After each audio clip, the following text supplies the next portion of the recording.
সঠিকভাবে যদি আমরা মানি, তাহলে 60 বছর হায়াতটা নিয়ে আল্লাহর সম্মুখে দাঁড়িয়ে এক মুহূর্তের মধ্যে আমরা আল্লাহকে প্রশ্ন জবাব দিয়ে দেব, ও রব্বুল আলামিন আল্লাহ, আমরা 60 বছর হায়াত পেয়েছিলাম, 60 বছর হায়াত পেয়ে আমি আল্লাহ নামাজ পড়েছি, রোজা রেখেছি, হজ করেছি, যাকাত দিয়েছি, ও রব্বুল আলামিন আল্লাহ, আমি 60 বছর হায়াত পেয়ে আপনার হুকুম আহকাম গুলো আমি 60 বছর হায়াত পেয়ে দুনিয়ার বুকে সঠিকভাবে আদায় করেছি।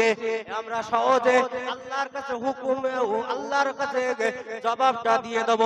আর যদি আমরা সহজে আল্লাহর হুকুমগুলো না মানতে পারি, আমরা যদি কোনো মানুষের সঙ্গে দুর্ব্যবহার করে, কোনো মানুষের সঙ্গে খারাপ ব্যবহার করে, আমরা যদি হজ না করি, হজ যদি আমাদের উপরে ফরজ হয়ে যায়, আমরা যদি হজ না করে, আমরা যদি নামাজ ছেড়ে দেই, আমরা যদি রোজা ছেড়ে দেই, আল্লাহর কাছে আমরা কি জবাব দেবো সেদিনে?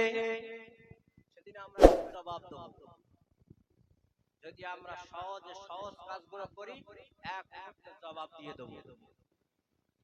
কেমন ভাবে জবাব দিতে হয়, ছোট্ট একটা ঘটনা বলি, শোনেন। আল্লাহ নবী সাহাবী হযরত আলী কাররামাল্লাহু ওয়াজহু, আল্লাহ নবী সাহাবী হযরত আলী হুজুর, আল্লাহ নবী সাহাবী, এবং অপরদিকে আল্লাহ নবী ছোট জামাই হযরত আলী হুজুর এক সময় তার ঘরেতে 3 দিন পর্যন্ত কোনো চুলো জ্বলে না, 3 দিন পর্যন্ত ঘরে কোনো খাবার নাই। এই সময় আলী হুজুর মদিনার মসজিদ নববী শরীফে চলে গেলেন। মদিনার মসজিদ নববী শরীফে গিয়ে আল্লাহ রাসূলের পিছনে নামাজ আদায় করে, আল্লাহ নবীর পিছনে নামাজ আদায় করে মদিনার মসজিদে চুপটি মেরে বসে আছে। যদি আল্লাহ নবী কিছু আমাদেরকে দেন, তাহলে সেই পয়সাগুলো বা সেই খাদ্য খোরাকগুলো নিয়ে আমার বিবি এবং আমার 2 সন্তানের মুখে আমি আলী আহাত তুলে দেব। এই না বলে চুপটি মেরে বসে আছে। এমন সময় দেখতে পাওয়া গেল আল্লাহ নবী দুনিয়ার বাদশাহ হাবিবুল্লাহ নবী মুহাম্মদুর রাসূলুল্লাহর কাছে একজন ব্যক্তি কিছু মাল এনে দিলেন, একজন ব্যক্তি কিছু অর্থ এনে আল্লাহ নবীকে উপহার দিলেন, একজন ব্যক্তি কিছু টাকা পয়সা এনে আল্লাহ নবীকে দিলেন। ওই সময় আল্লাহ নবী কি করলেন? আল্লাহ নবী ওই টাকাগুলো নিয়ে এক সাহাবীকে ডাক দিলেন। ওই সাহাবীকে ডেকে ওই সাহাবীর হাতেতে 100 টাকা দিলেন। 100 টাকা দিয়ে ওই সাহাবীকে বলতে লাগলেন, ও আমার সাহাবী, তোমাকে আমি 100 টাকা দিলাম। এই 100 টাকাটা আজ থেকে নিয়ে কাল পর্যন্ত এই টাকাটা তুমি খরচ করবে। এই টাকাটা খরচ করে আগামী কাল এসে এই 100 টাকার হিসাবটা আমাকে দেবে। 100 টাকা এক সাহাবীকে দিলেন আর বললেন, এই 100 টাকা তুমি খরচ করবে আর আগামী কাল এসে এই 100 টাকার হিসাবটা আমাকে দেবে। তিনি 100 টাকা দিয়ে চলে গেলেন। অপর এক ব্যক্তিকে ডাকলেন, তাকে আল্লাহ রাসূল 80 টাকা দিলেন। তাকে বলল যে তুমি এই 80 টাকাটা খরচ করবে, কালকে এসে আমাকে হিসাব দেবে।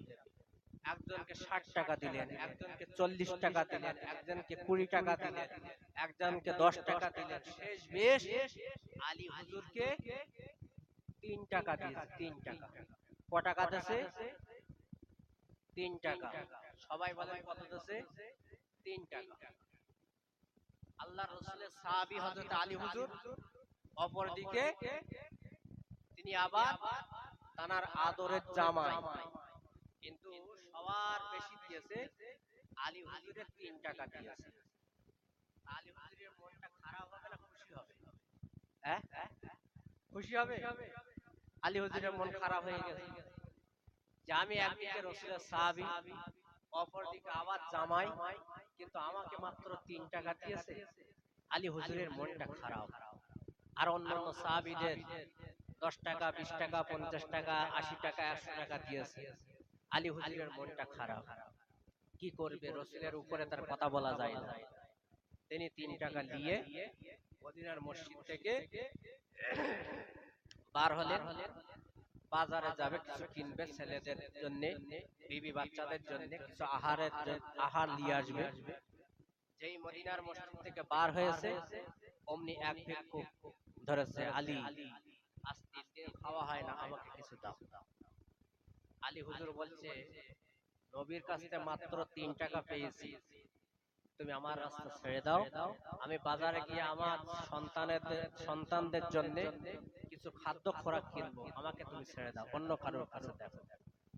ভিক্ষুক নাসার বান্দা আলী, না দিলে শুনবো না, আমাকে কিছু দাও।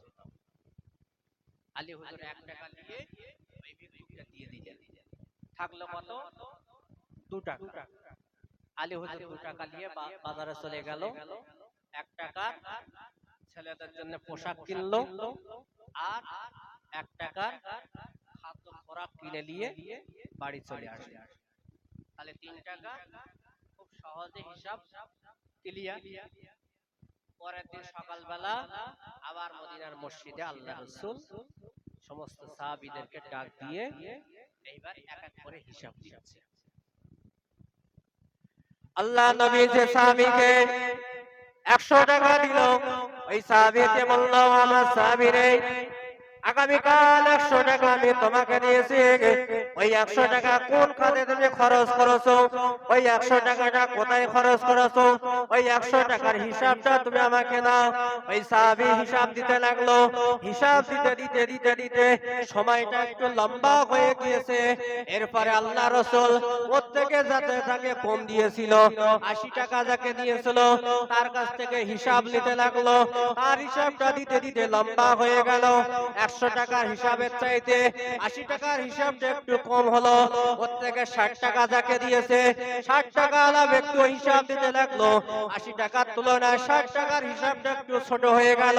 প্রত্যেকে 40 টাকা যাকে দিয়েছে, সেও হিসাব দিতে লাগলো। 60 টাকার তুলনায় 40 টাকা যাকে দিয়েছে, তার হিসাবটাও দিতে সহজ হয়ে গেল।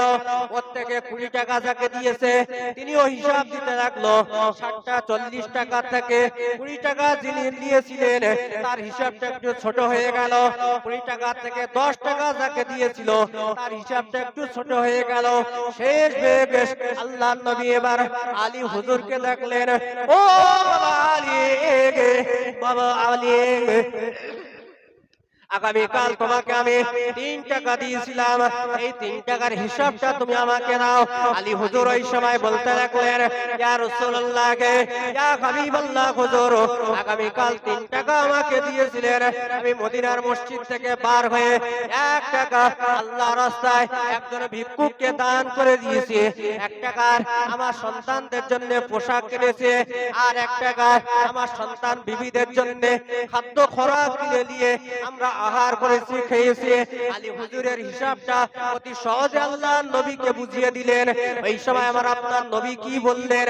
আমার আপনার নবী বললেন, ও বাবা আলী, ও বাবা আলী, আগামীকাল যখন আমি তোমাকে 3 টাকা দিয়েছিলাম, আগামীকাল যখন আমি তোমাকে 3 টাকা দিলাম, ওই সময় তোমার মনটা খারাপ হয়ে গিয়েছিল, তোমার মনটা মলিন হয়ে গিয়েছিল। ও বাবা আলী, আমি যাকে 100 টাকা দিলাম, ওই ব্যক্তির হিসাবটা কত লম্বা হলো তুমি নিশ্চয়ই দেখেছো। যাকে 80 টাকা দিলাম, ওই ব্যক্তির হিসাবটা কত লম্বা হয়েছে তুমি দেখেছো। যাকে আমি 60 টাকা দিলাম, ওই ব্যক্তির হিসাবটা কত লম্বা হয়েছে তুমি দেখেছো। যাকে আমি 40 টাকা 20 টাকা দিলাম, ওদের হিসাবটা কত লম্বা হয়েছে তুমি দেখেছো। ও বাবা আলী, তোমাকে আমি 3 টাকা দিয়েছি, 3 টাকার হিসাবটা খুব সহজে অল্প সময়ের মধ্যে তুমি আমি রাসূলুল্লাহ আমার কাছে দিয়ে দিয়েছো। জোরে বলেন, আরো জোরে বলেন সুবহানাল্লাহ।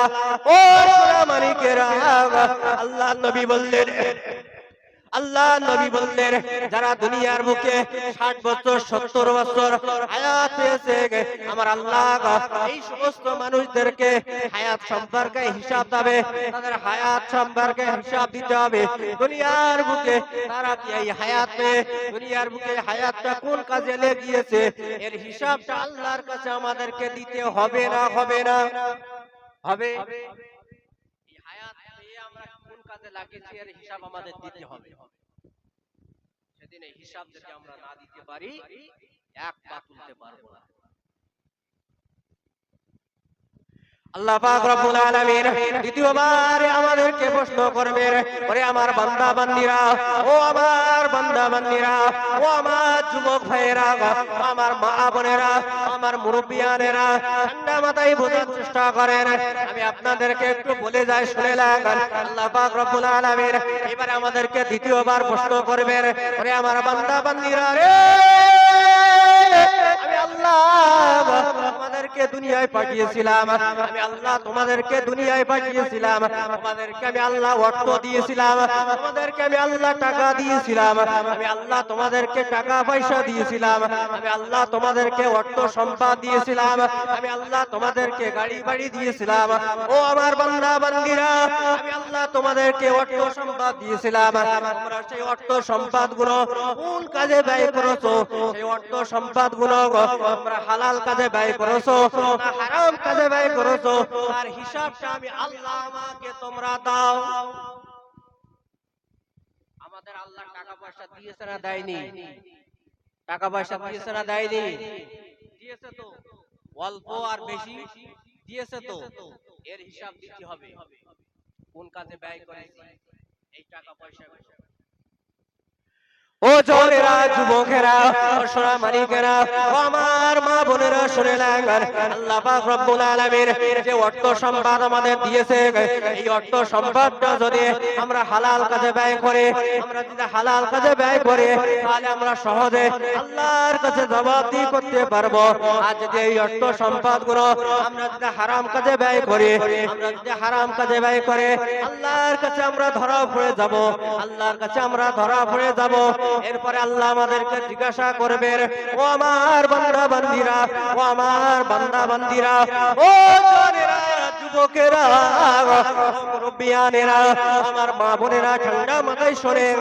আল্লাহ এবারে আমাদের প্রশ্ন করবেন, রে আমার বান্দা বান্দীরা, তোমরা যে অর্থ সম্পদ উপার্জন করেছো, দুনিয়ার বুকে যে অর্থ তোমাদেরকে আমি আল্লাহ দিয়েছিলাম, এই অর্থটা কোন রাস্তায় তোমরা উপার্জন করেছো?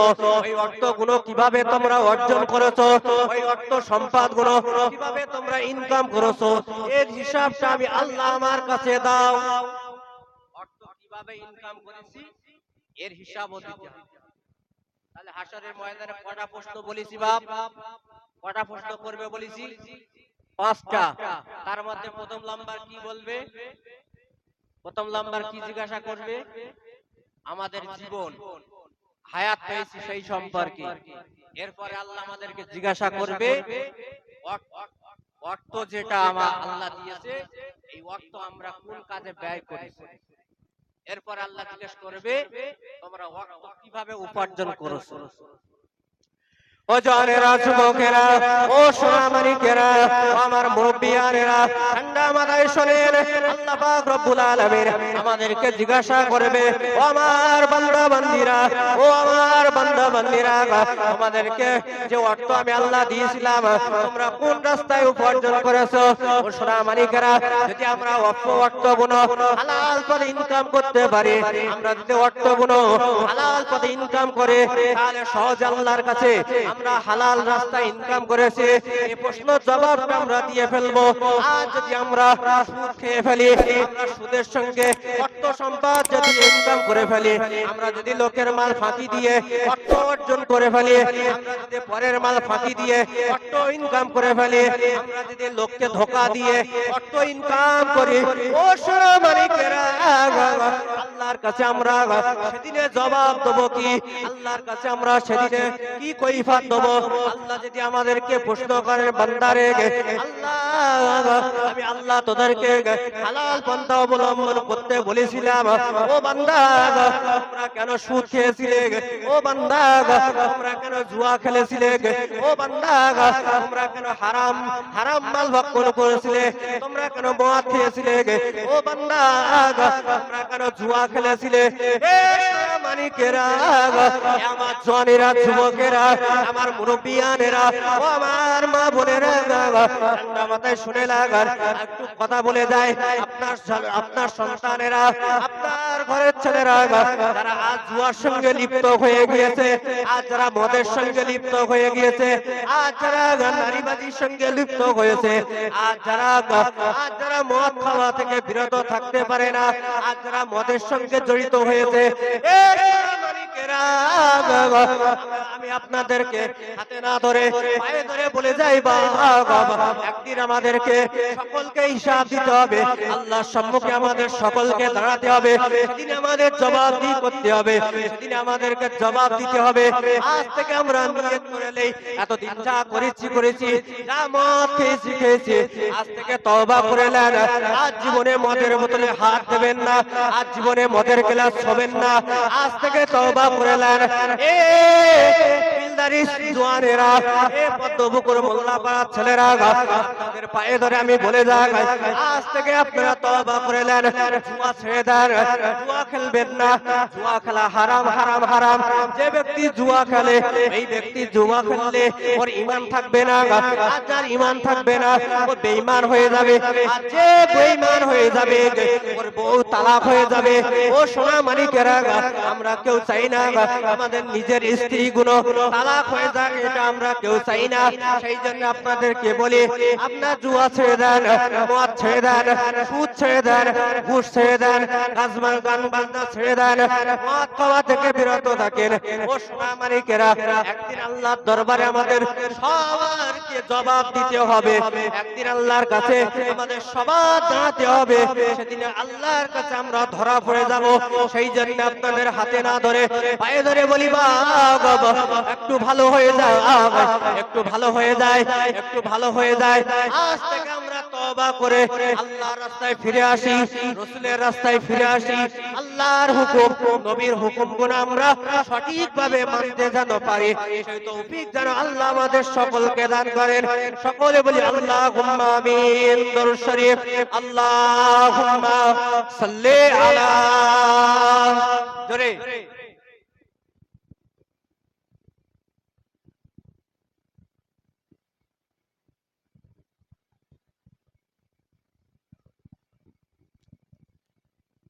আপনারা কি মানুষ না অন্য কিছু? আমার বলতে আর ভালো লাগে, মানুষ না অন্য কিছু। দরুদ শরীফ যেন মনে হচ্ছে সাবু জাল দেনে দে, তারপর হয়ে যায় দে ফেলে ফেলে বসে ফেরে শুনুক, তখন জোরে সুবহানাল্লাহ বলে। দরুদ শরীফ পড়ব, মন করে পড়ব, তবেই তো আমাদের অন্তরে মহব্বত জাগবে। যাই হোক, আল্লাহ আমাদের সকলকে হেফাজত করুক, ভুল ত্রুটি ক্ষমা করবেন। আমি আপনাদের ঘরের সন্তান, চেনা মানুষ, সেই জন্য আপনাদেরকে একটু চড়া কথায় হয়তো কথা বলেছি, ভুল ত্রুটি ক্ষমা করবেন। আসেন সন্ধ্যাটাকে একটু কিয়াম সালাম হইনি, একটু আমরা নবী পাকের উপরে কিয়াম পড়বো।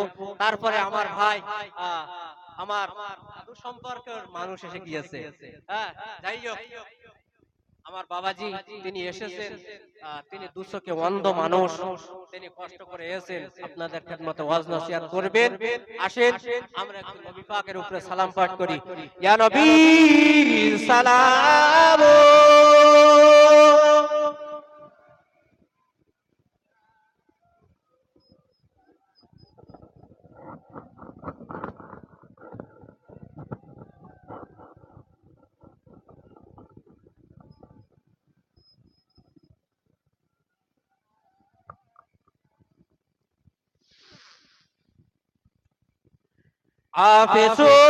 সুলতানে মদিনা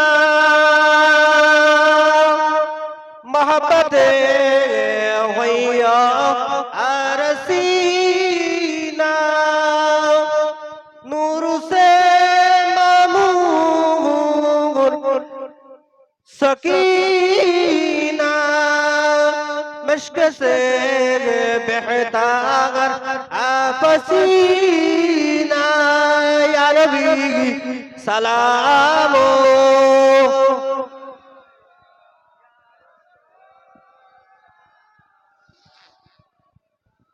या हबीब सलामो।